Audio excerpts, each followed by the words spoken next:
Bonjour, nous sommes à Salon-de-Provence, place de l'Hôtel de Ville, où se trouve la fontaine statue d'Alain de Craponne, celui qu'on appelle le bienfaiteur de la Provence.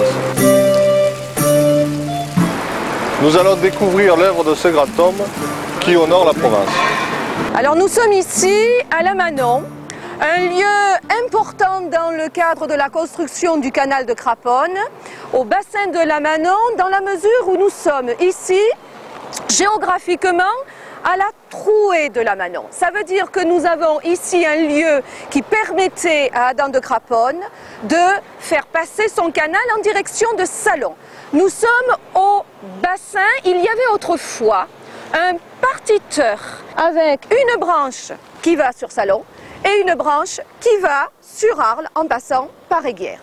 Ici, ce bassin témoigne en fait de ce partiteur qui existait, qui a été détruit parce que depuis les années 50, nous avons le canal EDF qui distribue l'eau maintenant, qui conduit l'eau jusqu'au canaux d'irrigation. Adam de Craponne, au XVIe siècle, construit une œuvre importante qui suit les courbes de niveau. Or, à l'époque, nous n'avions pas encore les cartes avec les courbes de niveau. Et le canal EDF, pour vous donner un exemple, nous sommes en plein XXe siècle, des ingénieurs, ils utilisent en partie le tracé du canal de Craponne. Lorsqu'Adam de Craponne décide de dériver l'eau de la Durance, il a comme objectif, avant tout, de créer un canal usinier, de construire des moulins. Et c'est ce qu'il va faire lui-même, à Salon, moulin des 4 tournants, et c'est ce qui va lui être demandé par de nombreuses personnes. Jusqu'à Istres, la famille Grignan va demander aussi que le canal puisse arriver jusqu'à Istres. Donc, une œuvre importante, c'est pour moudre les grains, mais c'est aussi l'hiver pour les olives, moulins à huile. Nous sommes dans une région donc, où l'olivier et la production est importante. Donc, c'est ce premier aspect. Deuxième point, l'eau est utilisée, c'est vrai, pour les moulins, mais l'eau va être utilisée également pour l'irrigation. Et là, Craponne va apporter la manne importante donc de ces terroirs irrigués et va permettre donc d'accroître les productions en céréales notamment pour les irriguer par rapport aux températures et à la sécheresse estivale, irriguer également les oliviers pour avoir plus d'huile, quand on dit les oliviers, c'est vrai, ils poussent sur des terroirs au sec, mais si il y a un apport d'eau l'été, c'est pas négligeable du tout. Il va également permettre de créer des prairies. Salon, c'était une crau, une zone donc de steppe, de cailloux. Salon va devenir, et tous les environs, un terroir agricole. Et ce terroir agricole, donc, va permettre d'avoir par la suite, au cours des siècles suivants, des cultures légumières et également des prairies. La qualité du foin qui va être produite et qui va obtenir au XXe siècle l'appellation d'AOC, AOP aujourd'hui, c'est le résultat de la mise en place de l'irrigation. Donc nous sommes dans une parcelle de foin de cros et on va vous montrer l'irrigation qui se pratique. Donc c'est une irrigation qu'on appelle gravitaire, une irrigation par submersion. C'est-à-dire on remplit d'eau le canal de tête qui est là à notre droite. Et on le remplit, il est tenu par une martelière. L'eau remonte dans le canal et va déborder afin d'irriguer la parcelle et de submerger la prairie. On met une couche d'eau qui représente quelques centimètres d'eau tout le long de la prairie. Il faut quelques heures pour arroser, selon le débit du canal. Et ça permet de mettre jusqu'à 2000 mètres cubes à l'hectare pour un arrosage. On va faire entre 10 et 15 arrosages dans l'année, donc ça va nous faire entre 20 000 et 25 000 mètres cubes d'eau par hectare. Donc une fois qu'une partie de la parcelle a été irriguée, on ouvre la martelière pour irriguer la deuxième partie.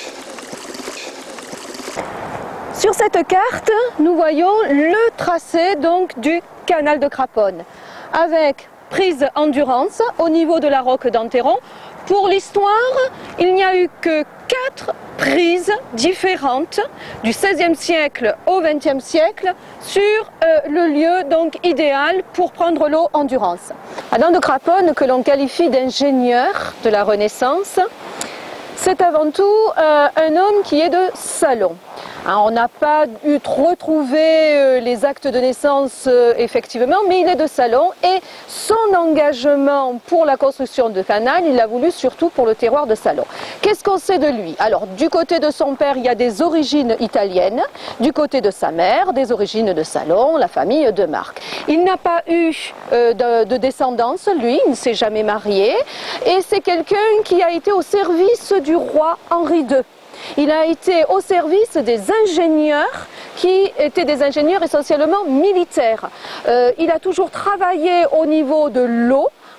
Ses compétences, c'est en matière de l'eau. Et en 1568, il est reconnu comme ingénieur spécialiste dans les questions de l'eau, que ce soit en surplus, il a fait beaucoup de projets de travaux de drainage, que ce soit pour irriguer.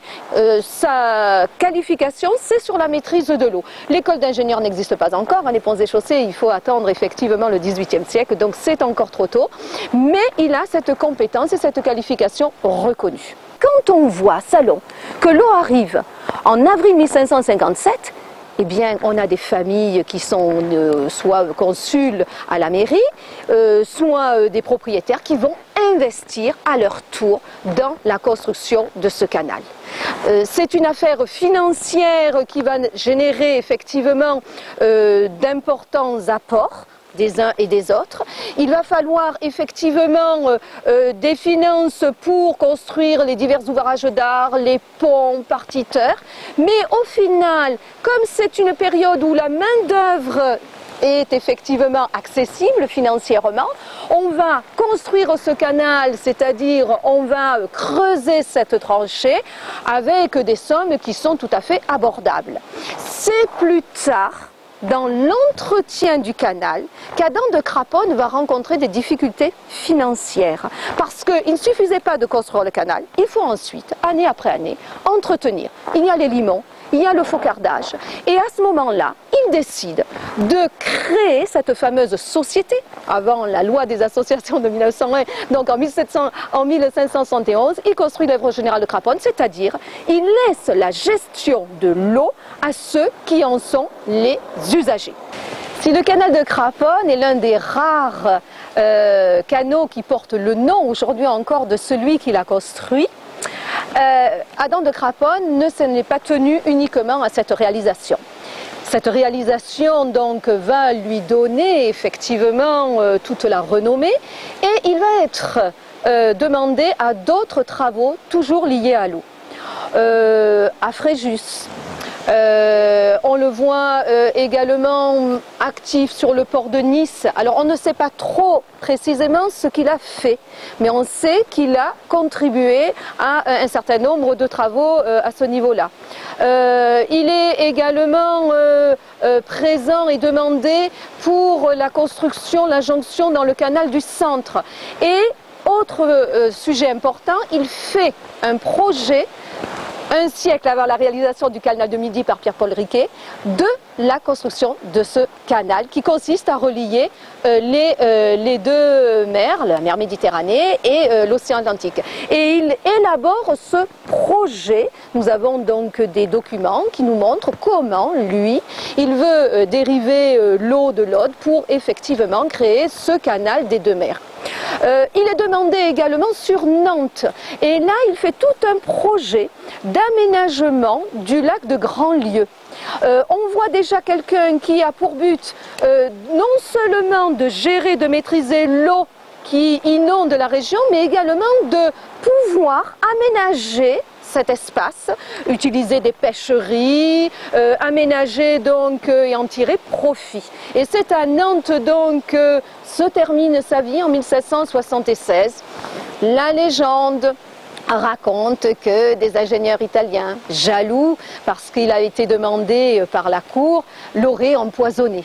Alors ça, c'est effectivement une légende classique sur cette destinée. Toujours est-il qu'il est mort en 1576, nous le savons par un certain nombre de documents, sans avoir réellement les raisons de ce décès là-bas. Nous sommes ici au bassin du Merle. C'est ce qu'on appelle un répartiteur, c'est-à-dire on va séparer le canal en plusieurs branches. Il est semblable à celui qu'on pouvait trouver sur le canal Craponne à la Manon. Ici, c'est le canal du Congrès des Alpines. Et on va séparer les eaux qui vont aller sur Grans, sur Istres, sur Fos, sur Martigues ou en direction d'Arles.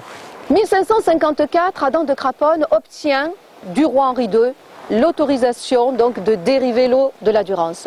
Nous sommes aujourd'hui 2013, nous avons un système qui continue à fonctionner. À l'heure du développement durable aujourd'hui, quel exemple pouvons-nous donner de mieux que cette maîtrise de l'eau? Et au quotidien encore, aujourd'hui, nous avons des égadiers, garde-canaux, qui, comme au XVIe siècle, continuent à entretenir les canaux, à donner l'eau, distribuer l'eau en fonction des droits d'eau, donc en garantissant donc les droits écrits, même si le béton parfois a remplacé les berges en terre, le système reste le même et Adam de Craponne a permis la construction de tout un terroir, de tout un paysage avec ce parcellaire et avec les retombées économiques qui sont celles qui ont permis effectivement à la Provence, grâce à l'eau, de s'enrichir. L'agriculture, l'industrie et tout ce qui en découle et le tourisme aujourd'hui.